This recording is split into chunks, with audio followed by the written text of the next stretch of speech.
ওই ছোট লোকের বাচ্চা, চোখে দেখিস না আমার গাড়ির সাথে তুই লাগিয়ে দিলি। এই যে আঙ্কেল,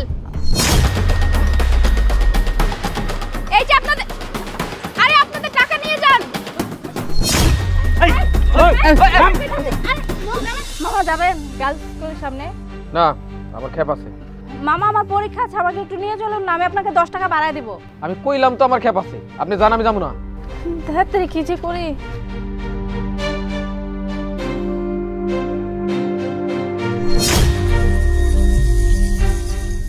আরে কি ব্যাপার, এই ফাঁকা রাস্তার মধ্যে এই মহিলাটা মুখ ঢেকে এরকম দৌড়াইতেছে কেন? আমাদের রিক্সার মধ্যে ওইটা চলে যাইতেছে, আমার না কেমন জানি সন্দেহ লাগতেছে।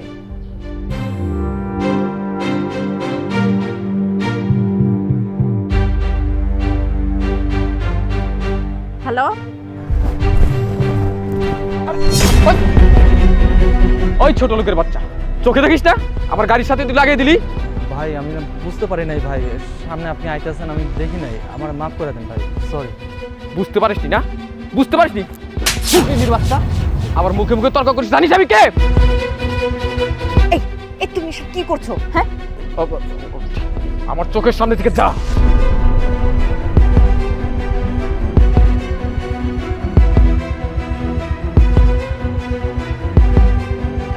শুনো, তুমি রাস্তাঘাটের ভিতরে কেন এরকম শুরু করছো? তুমি জানো না আমাদের হাতে এখন ক্ষমতা নেই, আমাদের যদি মানুষ চিনে ফেলে তাহলে বিপদ হবে। শোনো, এই রিক্সাটাতে ওঠার পরে থেকেই আমাদের কেমন যেন বাধা সম্মুখীন হইতে হচ্ছে। চলো এক কাজ করি, এই রিক্সাটাকে এখানে রেখে আমরা অন্যভাবে পালানোর ব্যবস্থা করি। তাই চল, ছোট লোকের বাচ্চারা মাথাটা একেবারে গরম করে দিচ্ছে।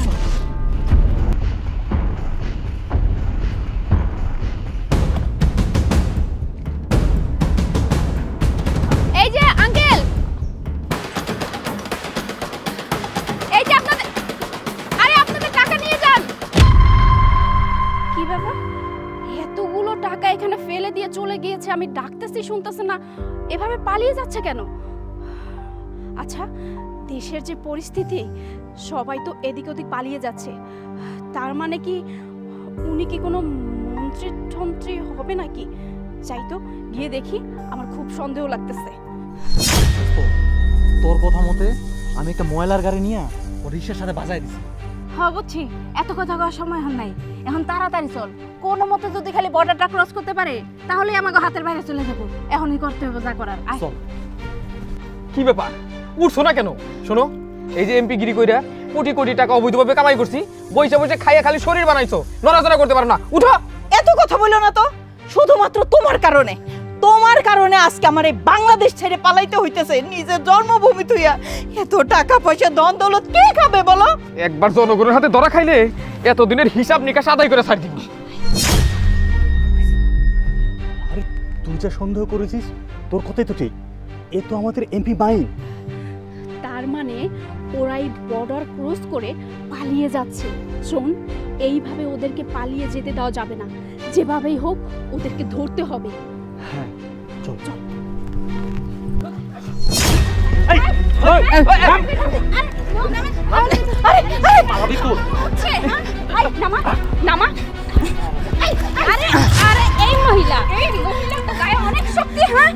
জনগণের টাকা মেরে খেয়ে খেয়ে শরীরে চর্বি বানিয়েছে, চর্বি কি করে ঝরাতে হয় সেটা আমরা স্টুডেন্টরা খুব ভালো করেই জানি।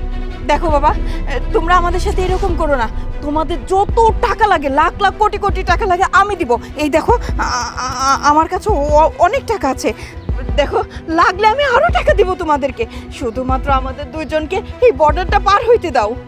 এই যে শুনেন, আপনি কি আমাকে টাকার লোভ দেখাইতেছেন? টাকার কাছে না নেতার নেতৃত্ব বিক্রি হয়, আমাকে মতো ছাত্রছাত্রী ছাত্র জনতা কখনোই টাকার কাছে বিক্রি হয় না। আপনারা তো কোনোভাবে এই বর্ডার পার হইতে দেওয়া যাবে না। আরে এত কথা শোনার টাইম আছে নাকি?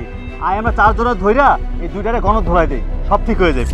এই না, ওদেরকে আমাদের মারা উচিত হবে না, এর চাইতে ভালো হয় এই দুইটা পিচার্সরে আর্মির হাতে তুলে দাও, যা করার আর্মি করবে। তোমরা আমাকে ছেড়ে দাও। আমি যখন এমপি ছিলাম তখন জনগণের উপর অনেক জুলুম করছি, সরকারের অনেক টাকা নষ্ট করছি, অনেকের টাকা মেরে গেছি, নিজে কোটিপতি হয়েছি, কিন্তু আর জীবনে ভুল করবো না, আমার তোমার মাফ করে দাও। হ্যাঁ করবো তো, আগে যে খারাপ কাজগুলো করছো তার প্রায়শ্চিত্ত কর আগে। চল চল।